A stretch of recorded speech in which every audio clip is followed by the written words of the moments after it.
You should find tonight a very helpful message.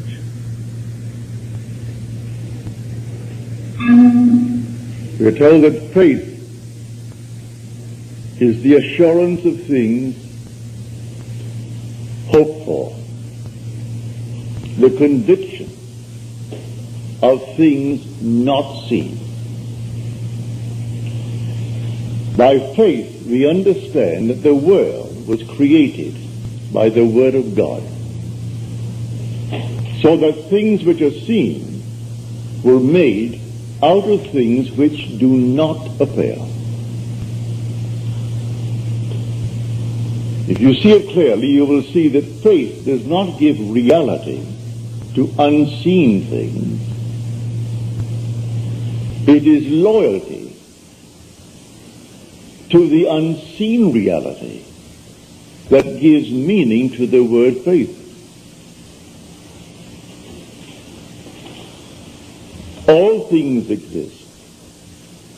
Eternity exists, and all things in eternity independent of creation. So on this level, the shadow level, we do not see the reality. We do not see the source, the cause of it all. That's where we are called upon to exercise faith. Loyalty to unseen reality. It really is the abandonment of self. It's an act of self-commission. A man cannot commit himself to what he does not love. And scriptural faith is faith in God. So any idea that we have of God which does not spontaneously call forth out of our hearts the feeling of love is not a true idea of God. For the whole basic matter is that God is love. I speak from experience. I stood in the presence of infinite love, and it's man. So I do not have the problem that others would have concerning this presence that is love. I can yield to him instantly, for I know he exists. I know he exists in me. I also know he exists in you, but you may not be aware of it. I can only ask you to believe it and yield completely to this presence within you. For by him all things are made, and without him was not anything made that is made.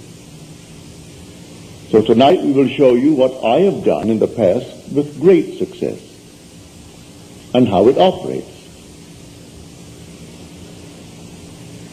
Now, if I wanted something in this world, and who doesn't, I would formulate an act which would imply that I have it. And then in my imagination, I would simply, having performed that act, I would yield completely to this being within me to execute it. I would fall off into sleep, convinced that he heard me, that he saw my act in faith. For we are told in this same 11th chapter that I quoted when I first started, the 11th chapter of the Epistle to the Hebrews, that we must come to God believing that God exists.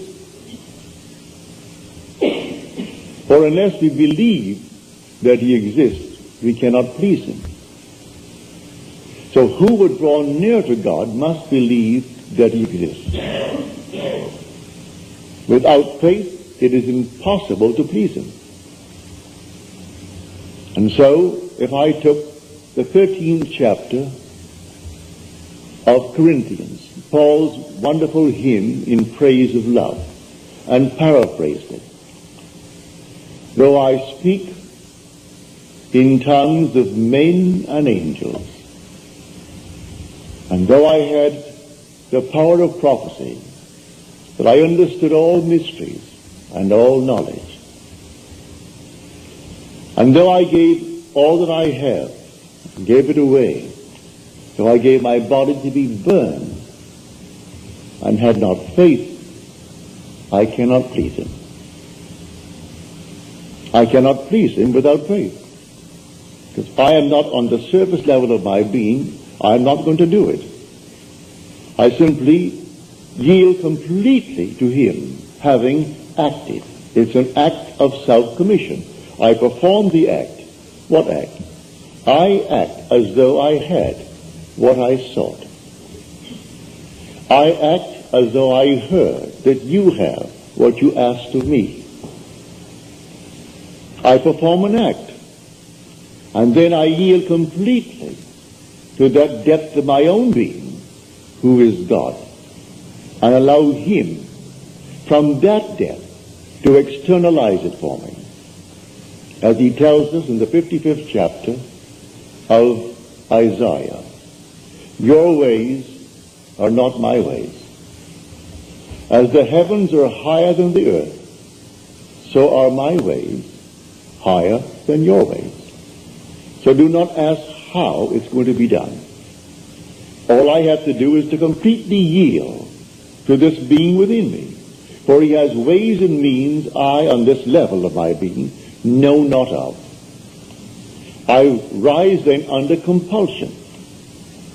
And under this compulsion I go through a series of events which will lead up to the fulfillment of that to which I yielded. I assume that it's done.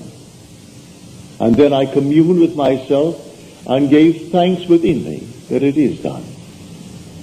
And it works in every way, even in the most marvelous things like this, for instance.